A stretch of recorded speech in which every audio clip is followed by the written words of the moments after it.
दीदी 7 महीने से भाई के घर का राशन खा रही हो, शर्म नहीं आती आपको? अरे मम्मी जी में तो नहीं है शर्म, आप तो देख लो, दुकान घर की है तो सारा सामान ले जाओ, हमारे नुकसान नहीं होता क्या? आप सामान लेकर जाती हो, वो हमारी दुकान में बिके तो हमारे भी मुनाफा हो। भाभी ये क्या बोल रही हो आप? जवाई जी के हालत खराब है, हॉस्पिटल में है वो पिछले 10 महीनों से।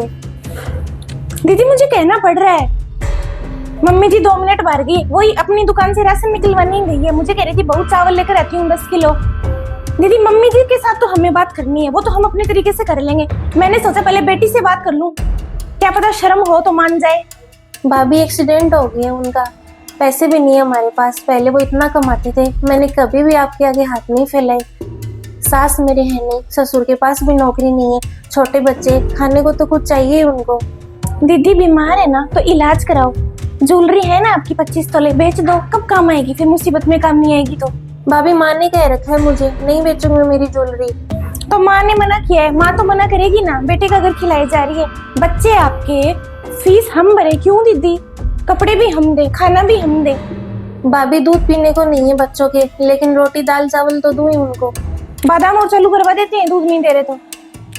भाई के इतना कितना है, क्यों मेरे ससुराल में लड़ाई करवाना चाहती हो आप? मैं चाहती हूँ सास बहू आराम से रहे, लेकिन आप हो कि तुली हुई हो कि मैं आपकी माँ के साथ लड़ूं। दीदी छोड़, थोड़ी बहुत भी शर्म नहीं है आपने? घर की दुकान इसका मतलब कुछ भी। आपके भाई भी बात करेंगे आपसे।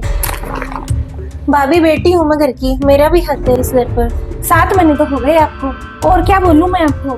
भाभी मेरी माँ का घर है ये, और बेटी अपने माँ से मदद नहीं लेगी तो कहाँ से लेगी? भाभी और भाई से तो कोई उम्मीद रखना मत, अब खा लेने दो रोटी चैन से हमें भी।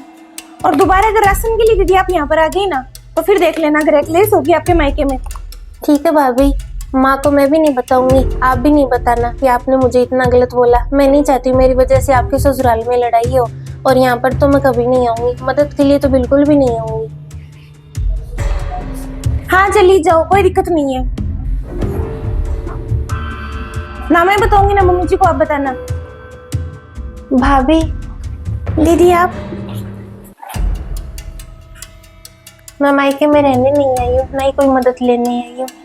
भैया ने बताया मुझे दुकान में आग लग गई, मायके में सब कुछ खत्म हो गया, तब बस मदद करने ही आई थी। दीदी वो बच्चों को स्कूल से निकाल लेंगे तब। भाभी कुछ पैसे हैं, आपका काम हो जाएगा इनसे। दीदी मुझे माफ कर दो, उस समय आपके बुरे हालात थे और मैंने इतना गलत बोला आपको। भाभी मुसीबत में अपने ही काम आते हैं, और खुशकिस्मत होते हैं वो जिनके अपने उनके काम आते हैं। सॉरी दीदी, थैंक यू।